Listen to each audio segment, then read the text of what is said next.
Incorrecta. ¿El tétanos generalizado es la forma clínica más común? Sí. El tétanos del adulto, ese cuadro florido, es la forma más común. En caso de inestabilidad autonómica, ¿qué se refiere eso? El paciente con tétanos en algún momento va a tener hipotermia, puede llegar a ser fiebre, puede tener diarrea, va a ser taquicardia, bradicardia, diaforesis, etcétera, o sea, un desarreglo del sistema nervioso autónomo. A eso le llamamos disautonomías o, como dice aquí, inestabilidad autonómica. ¿Está indicado el uso de sulfato de magnesio? Cierto. En esas circunstancias se agrega sulfato de magnesio a la terapia.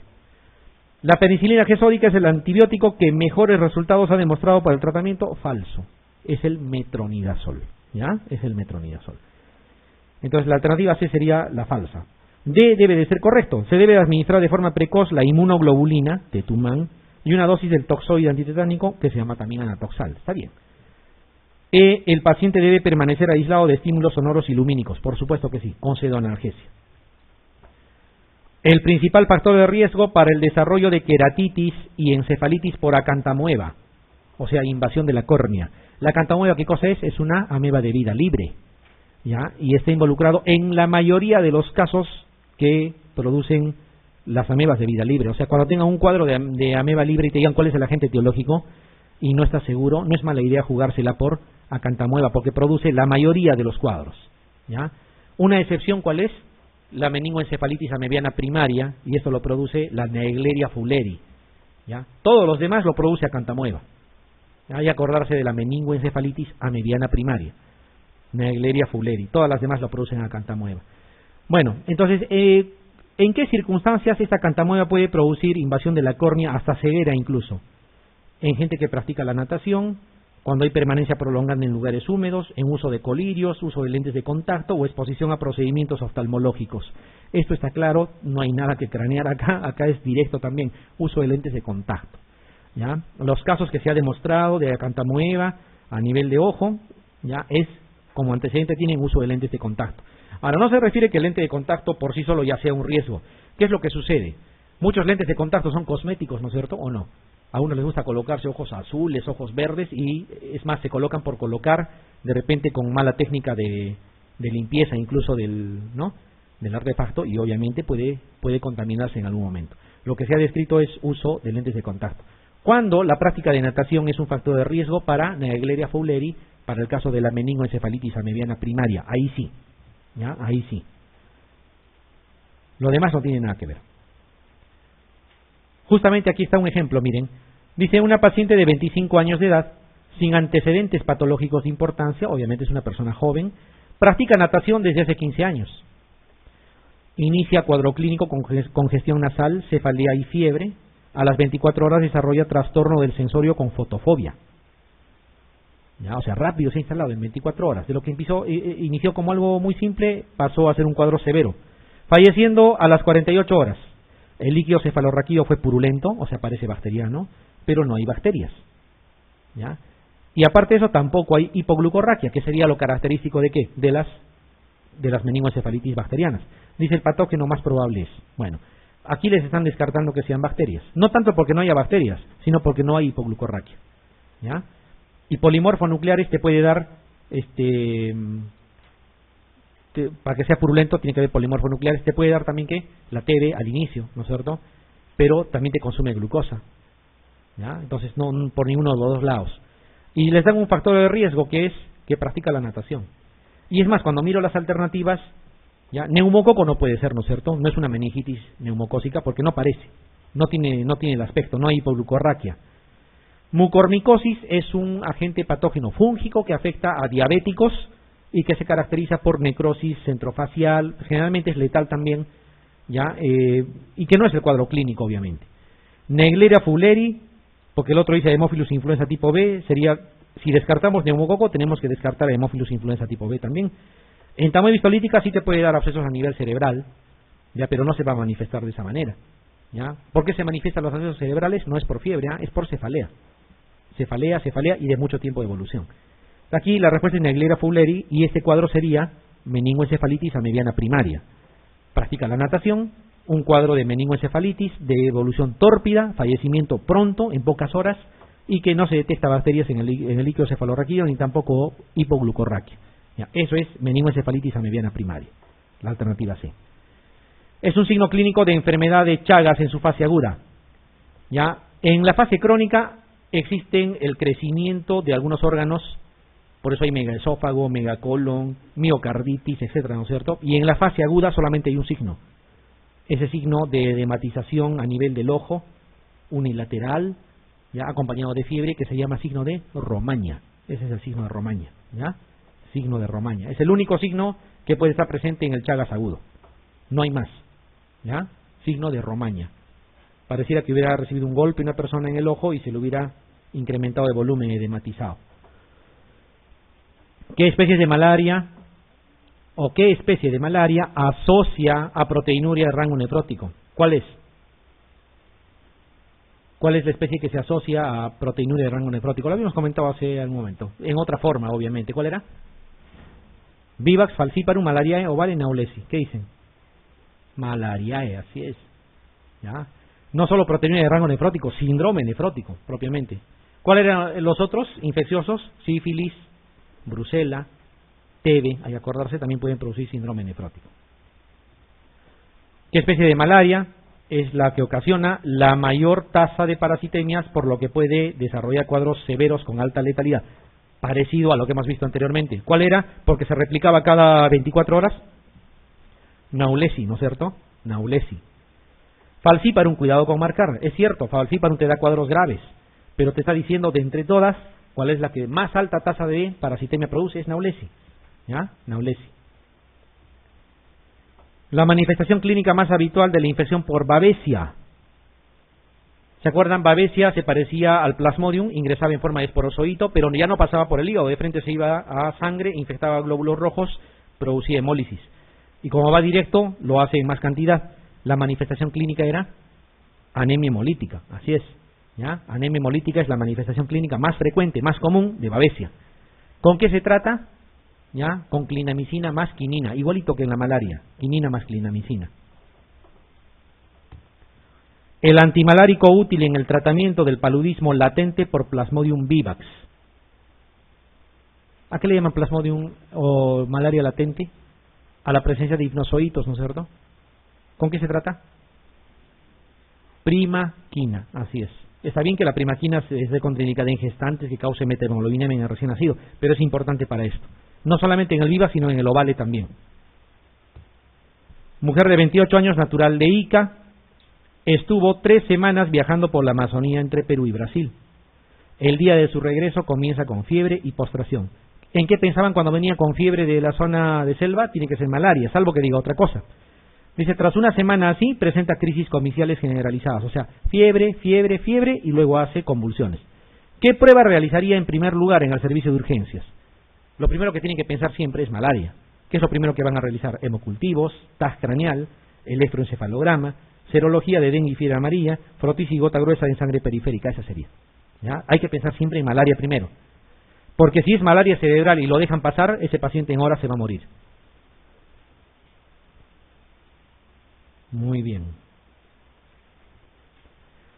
Un paciente diagnosticado de malaria por Plasmodium malariae. Esta creo que ya la hemos visto. Me parece que ya la hemos visto. A ver, salvo que esté cruzando chicotes. Dice, un paciente diagnosticado de malaria por Plasmodium malariae con gota gruesa positiva, evoluciona mal, con trastorno del sensorio, a pesar del tratamiento con cloroquina. Me parece que sí lo hemos visto, ¿no es cierto? Como que se ha repetido, creo. Indique la alternativa correcta. Bueno, si se ha repetido, ¿cuál es? Ya, sí está bien, sí se ha repetido entonces. Sí es la alternativa E. Ahora dígame, ¿y por qué no podría ser falciparum? Porque también el falciparum evoluciona así. ¿Cuál sería el motivo para que digan es Naulesi? No les digo que esté mal, ahí está la clave además, es Naulesi, pero ¿por qué descartarían falciparum? Así es, porque en la gota gruesa se parece a malariae, ¿ya? Y el falciparum no se parece a malariae. Está bien. No me digan que eso también hemos visto, ¿ah? Si es así, me voy a suicidar. Ya se ha visto, ¿no? Les debo 2 preguntas, ¿ah? Ya pues, no me está gustando. Ah, esto sí está mejor. Además, como esta pregunta es tan interesante, suple a las otras dos también. Dice, en casos de malaria severa por Plasmodium falciparum, severa, es probable que el examen de gota gruesa resulte. A ver qué opinan. Malaria severa. Malaria severa y por falciparum. Dice generalmente negativa, siempre positiva, positiva y con alta densidad parasitaria, siempre negativa, pocas veces positiva y con alta densidad parasitaria. Ahí vamos a ver. Primero anulen lo que no tiene nada que ver. ¿Cuáles van a anular? El siempre positiva y siempre negativa. No puede ser tan absoluto. ¿Ya? Les queda combinado A, C, E. Generalmente negativa. Y aquí dice positiva y con alta densidad parasitaria, pocas veces positiva y con alta densidad parasitaria. Bueno, vamos a ver. Lo que tienen que ver es que en el caso de malaria por Plasmodium falciparum hay un fenómeno que se llama de secuestro. ¿Ya? Fenómeno de citoadherencia también le llaman. ¿En qué consiste? Los hematíes parasitados se adosan al endotelio. ¿Ya? Y como se adosan al endotelio, producen fenómenos obstructivos de la sangre a ese nivel. Hay isquemia en zonas distales y hay disfunción endotelial. Si ese fenómeno se produce a nivel de riñón, falla renal. Si ese fenómeno se produce en vasos del cerebro, malaria cerebral. ¿Ya? Y así va sumándose.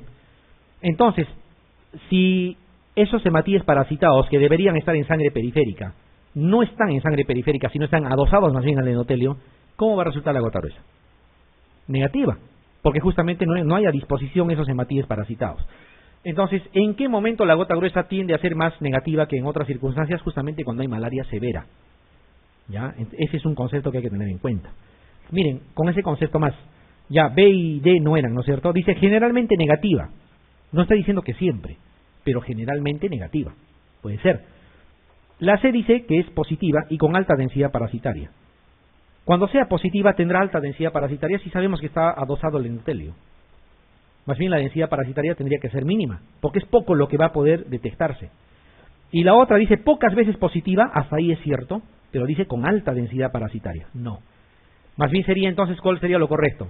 Que generalmente es negativa. Pocas veces es positiva, y las veces que es positiva, la densidad parasitaria es baja, a pesar del cuadro clínico severo.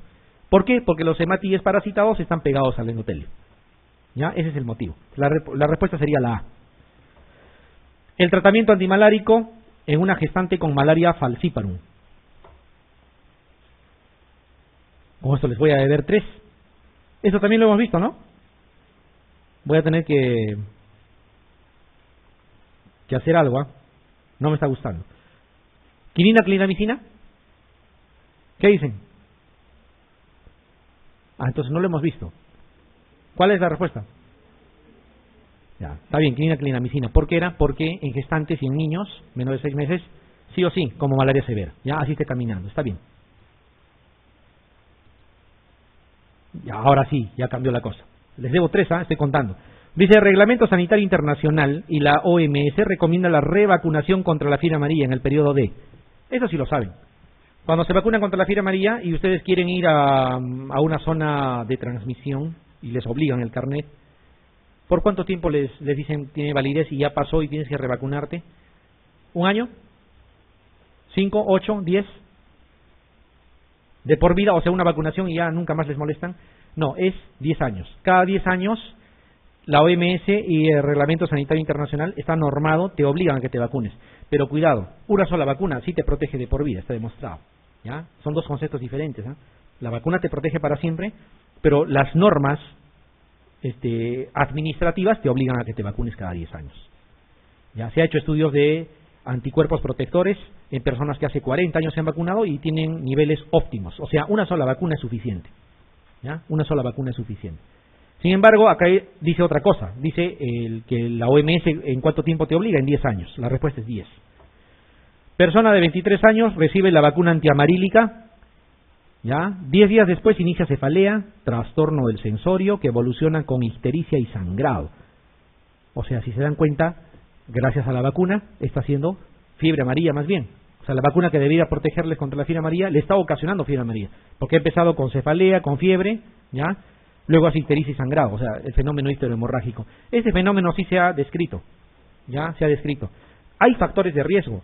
Personas con patología del timo, por ejemplo, no se deberían aplicar, ¿ya? La vacuna. Ancianos no se deberían en lo posible aplicar la vacuna. Las gestantes tampoco, ¿ya? Personas inmunosuprimidas por algún motivo tampoco deberían vacunarse, porque es un virus vivo atenuado, y por muy atenuado que esté, ya lo poco de virulencia que le queda puede ser suficiente en un inmunosuprimido para que le cause problemas. Ya, y como es el virus mismo de la fiebre amarilla, lo que te puede ocasionar es justamente eso, fiebre amarilla. Pero no se llama fiebre amarilla por vacuna, se llama enfermedad viscerotrópica. ¿Ya? Y esa es la respuesta. Enfermedad viscerotrópica. ¿Cuándo le llamamos enfermedad neurotrópica? Que también se ve en la vacunación por fiebre amarilla. Cuando te causa algo de encefalitis, cefalea, malestar, qué sé yo, pero que se autolimita por sí sola. Este caso hay que manejarlo como si fuera un caso de intoxicación, o sea, en la fase de intoxicación estuviera un caso de fiebre amarilla. ¿Ya? Enfermedad viscerotrópica. La forma infectante de leishmania para el humano, ¿cuál? Bueno, hay que acordarse. Dice promastigote metacíclico, acuérdense, no lo confundan con el tripomastigote metacíclico, se parecen en nombre. Promastigote metacíclico es para leishmania y tripomastigote metacíclico es para Chagas. Cuidado, esos son los dos nombrecitos que se pueden confundir. ¿Ya? Promastigote metacíclico para leishmania y tripomastigote metacíclico en el caso de Chagas. Bueno, aquí también ¿qué van a razonar? No, simplemente hay que saber. El mecanismo fisiopatológico que explica la morbimortalidad de infecciones por riquecias. ¿Cuál era? ¿Qué hacían las riquezas? Se supone la mayoría, ya no consideren la excepción que es Coxiella burnetii. ¿Qué causaban? Producción de toxinas, anafilaxia, daño endotelial, micronecrosis, o mionecrosis, perdón, isquemia. ¿Qué producían? Daño endotelial. Tenían tropismo por el endotelio, ¿se acuerdan? Ya, y eso desencadenaba todo. La excepción es Coxiella burnetii, que no produce daño endotelial, produce neumonía y después endocarditis. ¿Ya? Está bien, daño endotelial. A ver, varón de 30 años, gasfitero, factor de riesgo ¿para qué? Hace 18 días refiere malestar general, alza térmica, cefalea intensa y dolores osteomusculares a predominio de pantorrillas. ¿Se acuerdan que ese signo, presionar los músculos gemelos, era importante porque si dolía te inclinaba a ese diagnóstico? Además es gasfitero y ese es un factor de riesgo. A la semana presenta ictericia, oliguria, o se está haciendo falla renal, compromiso del sensorio y signos meningios, cuadro severo. ¿Cómo se llama cuando se produce todo esto? La enfermedad de Weil, ¿no? ¿Es leptospira o no? ¿Qué dicen? Claro, en su forma severa, enfermedad de Weil. ¿Cuál es el diagnóstico más probable? Obviamente es leptospira. ¿Por qué no puede ser fiebre amarilla? Aquí faltaría melena, faltaría hematemesis, ¿ya? Digamos para aproximar. Fiebre tifoidea, difícil que evolucione de esta manera. Si se complica te va a perforar el intestino, va a haber otras cosas, no es así. La malaria, ya, la malaria, bueno, cuando viene con compromiso del sensorio no viene con signos meningios tampoco, ya, pero sí se parecería en algo. Y dengue, acuérdense de eso, dengue con ictericia, duden del diagnóstico. No es una asociación que valga la pena. Dengue no viene con ictericia, por muy complicado que esté. ¿Ya? ¿Por qué leptospirosis al final? Porque dice que es un gasfitero, factor de riesgo. Uno de los siguientes antimicrobianos no está recomendado para el uso como tratamiento empírico de pacientes con neumonía por peste. Algo habíamos comentado cuando hablábamos de peste. ¿Cuál era? Clorfenicol, tetraciclinas, estreptomicina, ceftriaxona, asociación de clorfenicol más gentamicina. ¿Cuál? ¿Cuál no deberían usar? Bueno, de elección era estreptomicina, habíamos dicho, ¿no es cierto? Solo que no llegaba a pulmón, ¿se acuerdan? Y por eso que debían de asociar incluso con quinolonas y algo más. Pero había algo que no estaba recomendado usar. Ceftriaxona, así es. Nada de betalactámicos, no va a funcionar. ¿Ya? Muy bien. El antibiótico de elección como parte del tratamiento del tétanos generalizado del adulto. Fíjense cómo en el anterior les hablaran de la penicilina y ustedes tenían que recordar que no lo era. Y aquí les preguntan de forma directa, es metronidazol, ¿no es cierto? La dosis, 500 cada 6, 14 días. ¿Ya? 500 cada 6. No es penicilina, cuidado.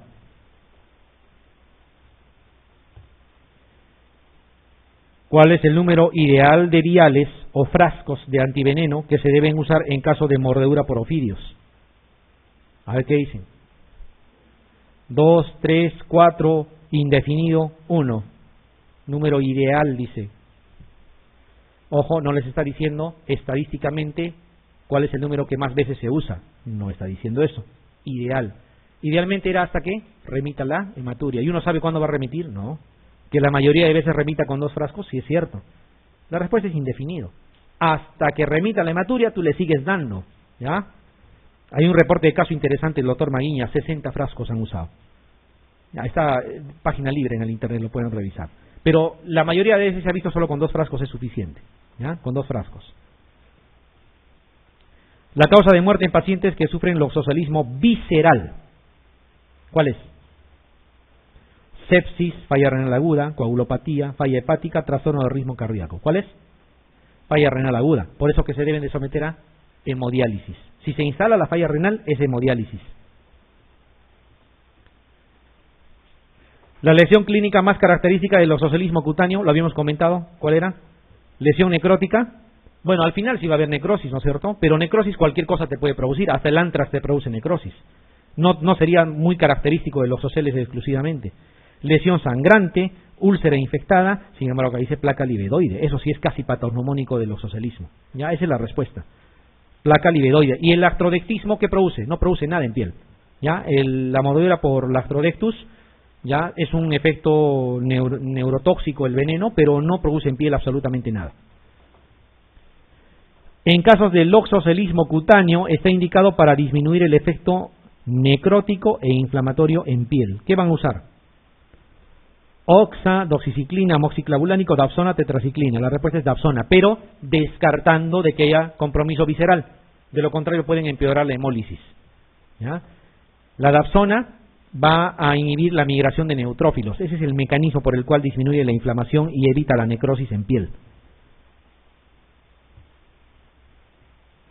En caso de loxocelismo cutáneo, la medida casera más importante, ¿cuál era?